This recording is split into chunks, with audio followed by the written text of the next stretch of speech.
The Holy Trinity, 3 games that are considered the pinnacle of the Tales of franchise and considered must-plays by the majority of the fandom. Me? Well, I've been trying them out in my own time. Tales of Symphonia I played back in 2018 and it was great, flawed in some ways but a solid 8 out of 10 for me. Then there was Tales of Vesperia. I've been forthcoming in how I feel about this game, I am not a fan of it. That left one more title, Tales of the Abyss, originally released back in 2005. Since it was the only one left of the Trinity that I had yet to play, it made sense to prioritise it for a future playthrough. Well, that's easier said than done, because even to this day, Tales of the Abyss has been left in the dust. Quite literally, because the only 2 consoles you can play it on are likely in people's attics gathering dust. Those being the PS2 and the 3DS. Bandai Namco's management of Tales of has been pretty shoddy over the years if we're being generous. It's arguably hit a peak recently with a host of delistings making even more of the games inaccessible. Thankfully for them though, and the players, the Tales of fandom have done the work for them.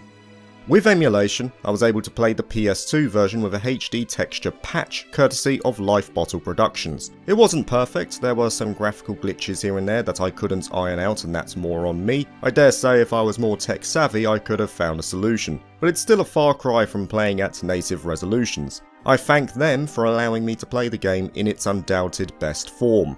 And thank goodness for that too, because I can't imagine a world where I wasn't able to play Tales of the Abyss. In my eyes, it is the best of the Holy Trinity, and by some distance. But why is that? Why is Tales of the Abyss such a fulfilling experience? It took about 1 minute after booting the game up for it to get off to the best start that it possibly could.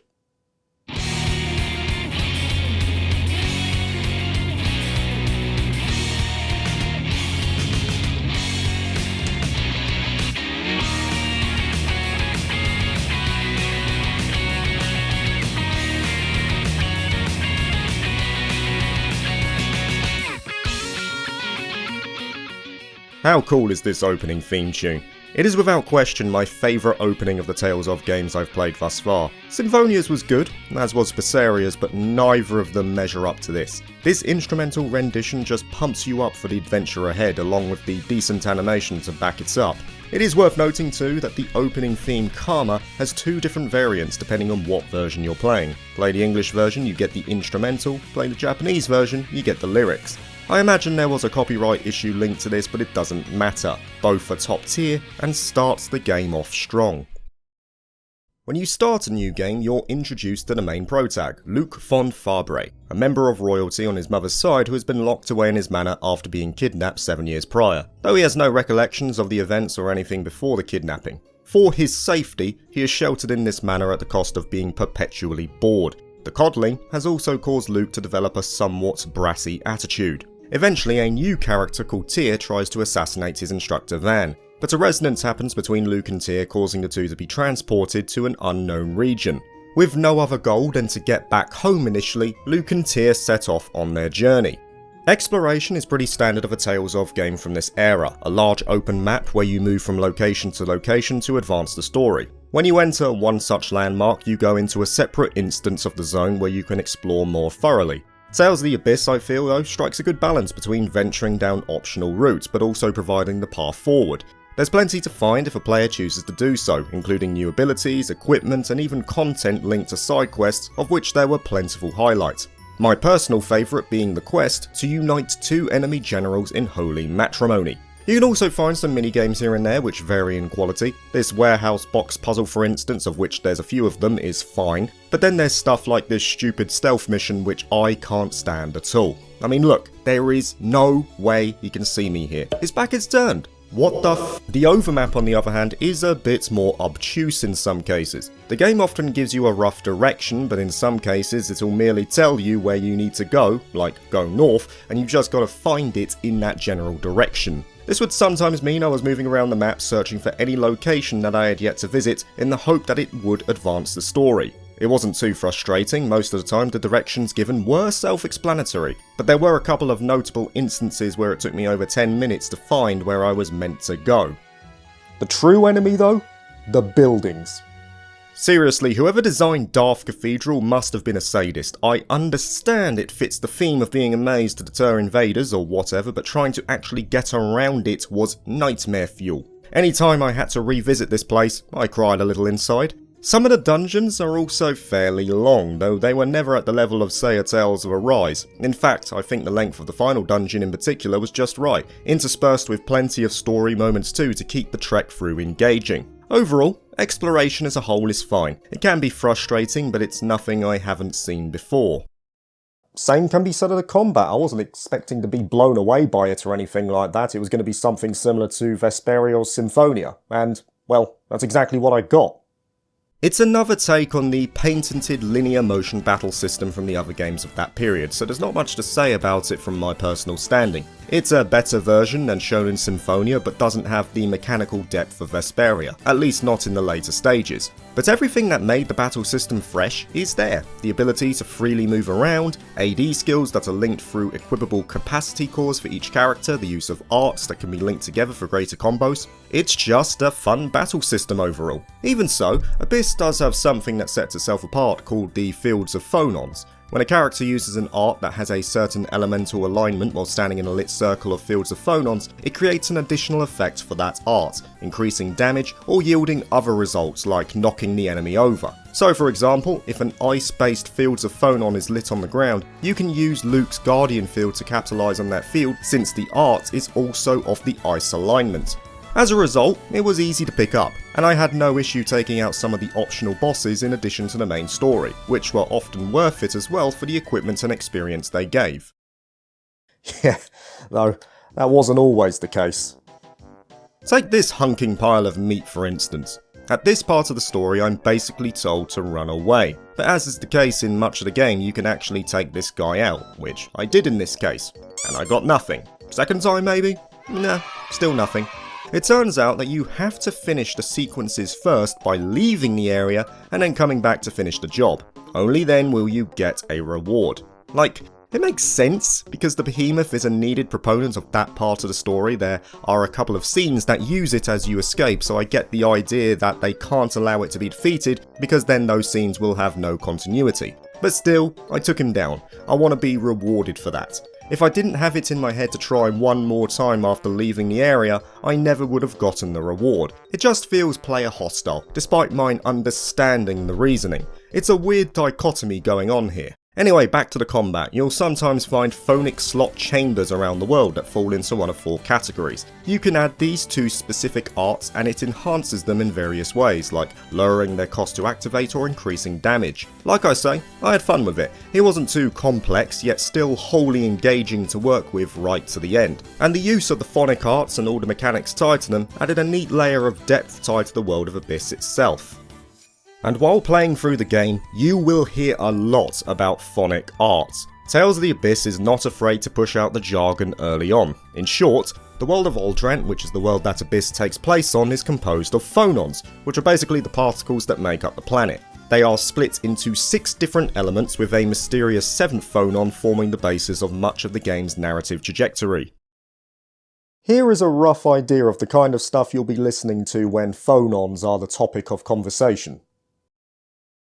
A device was made to supply fuel to the world by passing those particles through the phone belt. That's what's known as the planet storm. Sounds complicated. So... The planet storm caused a mutation in the 6 phonon elements and the memory particles. And that was the birth of the 7th phonon. Those who use it to perform phonic arts are called 7th phonists. And that's a lot to take in. I mean, it makes sense eventually, you hear it often enough that the concept of phonons becomes second nature about 20 hours in. But the thing is with Tales of the Abyss is that this complexity to the universe of the game, or at least the lack of familiarity, becomes one of its greatest strengths. What I mean is, the player is not the only one who is in the dark. There is also another character who is in a similar position to us in this case, which is Luke himself. Being shut off from the world for such a long time, Luke has very little in the way of real-world experience. Even the concept of paying for food is a foreign idea to him. It's this position that allows Luke to become relatable to the player. His arrogance would normally be enough to put me off, but I could never come to hate him in the early stages. And that is because the story and the characters work in perfect harmony to create something of value, something of substance. It's not a case of the characters carrying the story or vice versa. They are in complete unity with one another. The story of Abyss is not as good without its characters, and the characters of Abyss are not as good without its story, and Luke is definitely at the forefront of that premise. His development during the course of Abyss is so well handled and believable that I'd say he's very close to being my favourite protagonist of the Tales games. He's at the same level of Velvet for me. Actually being able to choose between them is tough, but those two are definitely at the pinnacle. It's not all Luke, mind you, the other characters for the most part hold their own. Jade is the king of sarcasm and dry humour, Guy is a friend we all strive to find one day, Tyr has layers of pain beneath her calm exterior, and Natalia has a host of great moments. The only one that I wasn't too on board with was Anis, but even she wasn't outright terrible. Put it this way, I'd rather her than Rita Skeeter any day of the week. The trademark skits are here as well, and they're as enjoyable as ever, providing a clear window into the chemistry of the group as a whole and their deeper thoughts. The only thing I was let down by is that they weren't voiced in the English version, which is a bit odd when the majority of lines outside of the skits are voiced, so it's a bit jarring seeing that contrast. Even so, the cast as a whole is strong. Every character is compelling in their own right with equally decent backstories, and there's some great mechanics between certain members on several occasions, like Jade forcing Guy to do all the explanations. So even without Luke, the characters are already at a high level, but it is Luke that pushes them to much higher heights, and he's the one I want to focus on more because he is one of the key reasons as to why this game shines. You see, the trajectory of Luke's character is one that is defined by purpose. He wants to find a meaning in his life. Initially, he feels that he has to prove himself to those around him, but as the game progresses, that gradually evolves into something far more profound come the game's conclusion. Give me a sec, I'm gonna go get a tea first because this is gonna take a while to discuss. You see, great characters provide a window into their psyche. They provide a framework that we as players can empathise with. The writing of Luke's character allows for that at every step of his journey. Remember earlier when we were having that little talk about phonons and that we as players are effectively in the same shoes as Luke and that we can comprehend very little that is pretty much common knowledge to others? I feel that the frustration of Luke is also reflected in the player. We're both at a point where we're in the dark, and even worse, we're treated like idiots for not knowing it. So many times the characters in the early stages will discuss something and Luke will be left out because he simply cannot comprehend what is being said. It's not his fault, and the added slight of being treated as an idiot because of that just builds his frustration. He's still an arse in those early stages, but I get where he is coming from. And the thing is, Luke is respectful to those who do the same to him. You could say he's respectful to Guy, but he's even more so with his swordmaster Van. So it's no wonder that Luke trusts everything that Van says. He is the only one that treats him as an equal. The build-up during Act 1 is superb for this reason. So when Luke finally is bestowed a title near the climax of Act 1 and his arrogance reaches a fever pitch, ultimately leading to probably the most harrowing events in the entire game, on one side he is worthy of the blame, but on the other I can understand his actions, and thus I am willing to give him the chance to change and atone, just like the other characters do. What I love about the climax of Act 1 is that it not only shows a meaningful impact from the hubris of Luke, but that all the characters around him are conflicted too. Whereas Guy, for example, is angry with Luke but still offers support as a friend, the likes of Jade and Anis on the other hand can't stand the sight of him.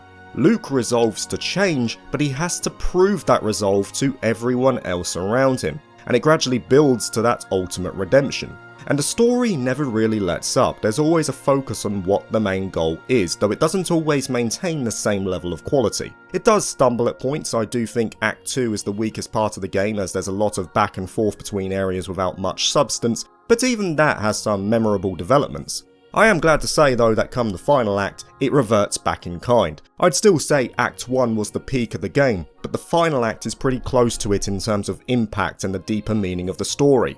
Act 1 may have had the most memorable moments, but Act 3 had the final fight of two individuals who were trying to find meaning in themselves, a relationship that had been built up since the early stages of the game.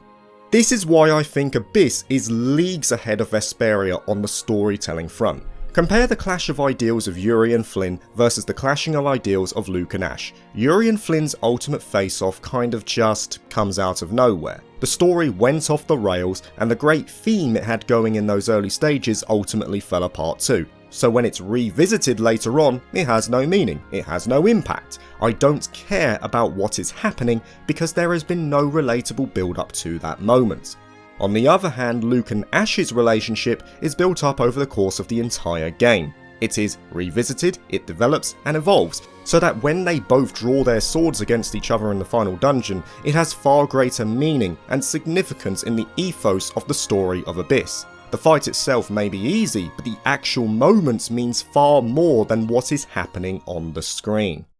And the music helps too, let's be real there.